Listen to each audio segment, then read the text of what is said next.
Digg is a news aggregator with a curated front page, aiming to select stories specifically for the Internet audience such as science, trending political issues, and viral Internet issues. It was launched in its current form on July 31, 2012, with support for sharing content to other social platforms such as Twitter and Facebook. It formerly had been a very popular social news website, allowing people to vote web content up or down, called digging and burying, respectively. Quintcast had estimated Digg's monthly U.S. unique visits at 3.8 million.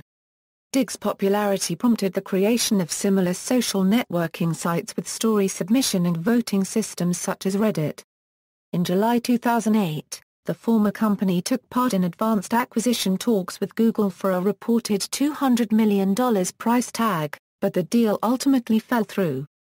After a controversial 2010 redesign and the departure of co-founders Jay Adelson and Kevin Rose, in July 2012 Digg was sold in 3 parts. The Digg brand, website and technology was sold to the current owner, BetterWorks, for an estimated $500,000. 15 staff were transferred to the Washington Post a social code for a reported $12 million. And a suite of patents were sold to LinkedIn for about $4 million. History. Digg started as an experiment in November 2004 by collaborators Kevin Rose, Owen Byrne, Ron Gorodetsky, and Jay Adelson. The original design by Dan Rice was free of advertisements. The company added Google AdSense early in the project but switched to MSN AdCenter in 2007. The site's main function is to let users discover, share and recommend web content. Members of the community can submit a web page for general consideration.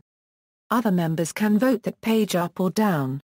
Although voting takes place on Digg.com, many websites add Digg buttons to their pages, allowing users to vote as they browse the web.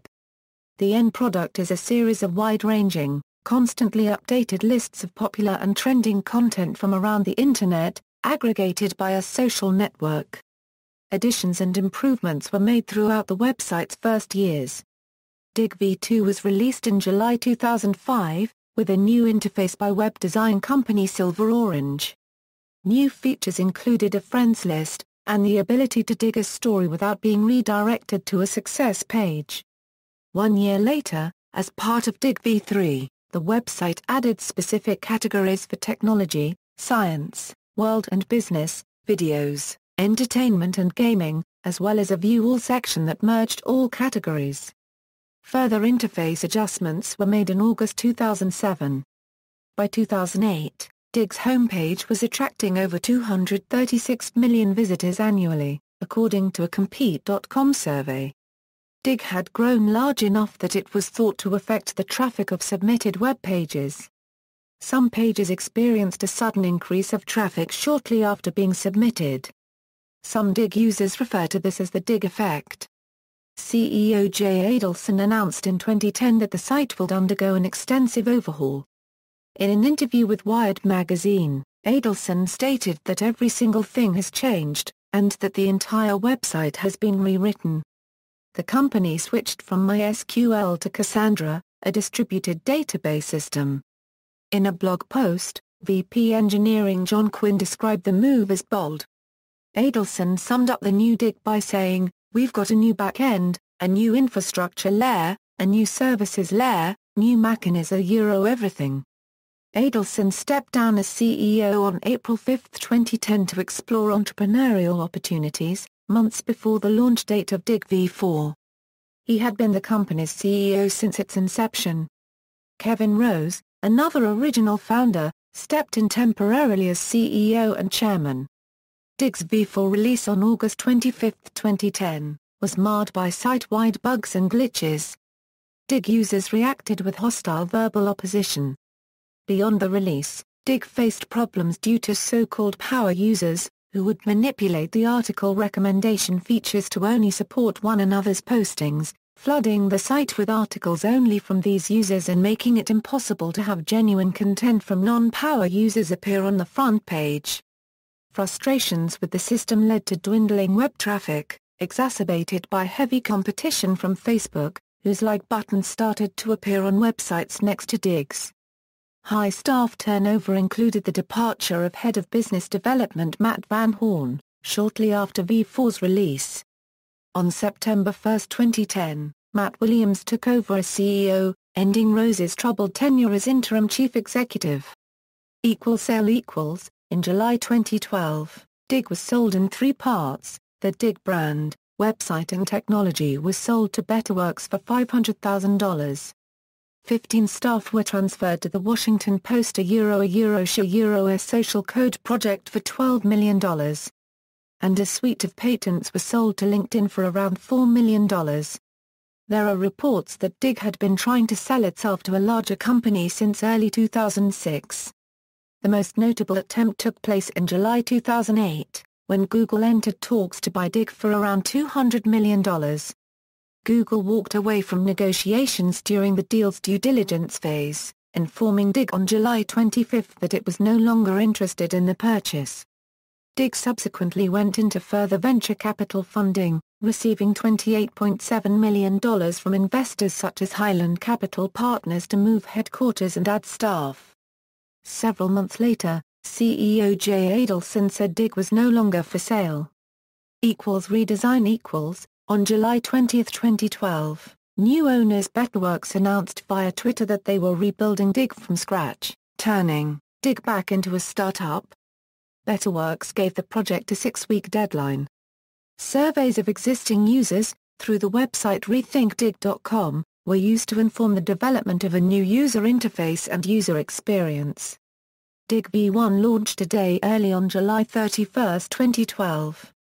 It features an editorially driven front page, more images, and top, popular and upcoming stories.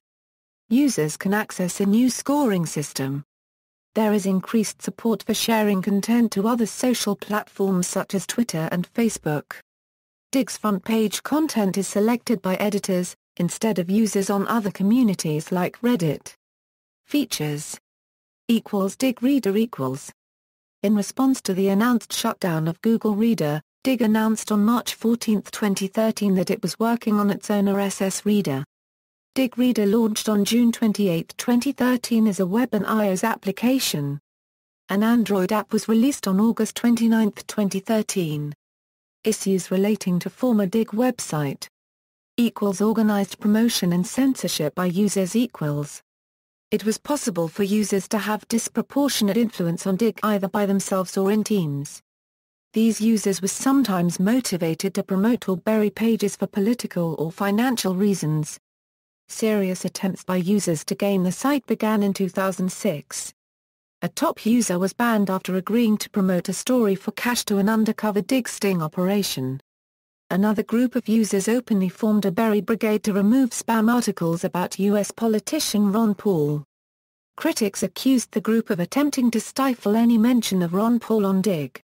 Digg hired computer scientist Anton Kast to develop a diversity algorithm that would prevent special interest groups from dominating Digg. During a town hall meeting, Digg executives responded to criticism by removing some features that gave super users extra weight, but declined to make berries transparent. However, later that year Google increased its page rank for Digg. Shortly, many pay-for-Digg startups were created to profit from the opportunity. According to TechCrunch, one top user charged $700 per story, with a $500 bonus if the story reached a front page. Digg Patriots was a conservative Yahoo! Group's mailing list, with an associated page on CoRank, accused of coordinated, politically motivated behavior on Digg. Progressive blogger L.A. Olson wrote in August 2010 that Digg Patriots undertook a year-long effort of organized burying of seemingly liberal articles from Digg's upcoming module. He also accused leading members of vexatiously reporting liberal users for banning, and creating sleeper accounts in the event of administrators banning their accounts. These and other actions would violate Digg's terms of usage. Olson's post was immediately followed by the disbanding and closure of the Digg Patriots list, and an investigation into the matter by Digg. AACS encryption key controversy. On May 1, 2007, An article appeared on Digg's homepage that contained the encryption key for the AACS digital rights management protection of HD DVD and Blu-ray disc. Then Digg, acting on the advice of its lawyers, removed posting submissions about the secret number from its database and banned several users for submitting it.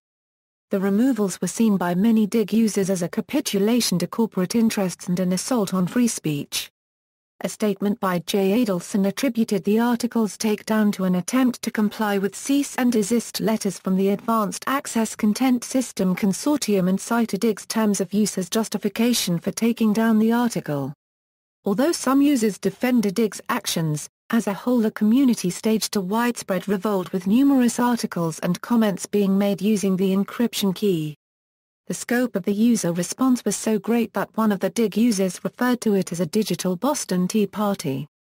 The response was also directly responsible for Digg reversing the policy and stating, "But now, after seeing hundreds of stories and reading thousands of comments, you've made it clear. You'd rather see Digg go down fighting than bow down to a bigger company. We hear you, and effective immediately we won't delete stories or comments containing the code and will deal with whatever the consequences might be." Digg v4 Digg's version 4 release was initially unstable. The site was unreachable or unstable for weeks after its launch on August 25, 2010. Many users, upon finally reaching the site, complained about the new design and the removal of many features. Kevin Rose replied to complaints on his blog, promising to fix the algorithm and restore some features. Alexis Ohanian, founder of rival site Reddit, said in an open letter to Rose, "This new version of Digg reeks of VC meddling. It's cobbling together features from more popular sites and departing from the core of Digg, which was to give the power back to the people." Disgruntled users declared a Quit Digg Day on August 30, 2010, and used Digg's own auto-submit feature to fill the front page with content from Reddit. Reddit also temporarily added the Digg shovel to their logo to welcome fleeing Digg users.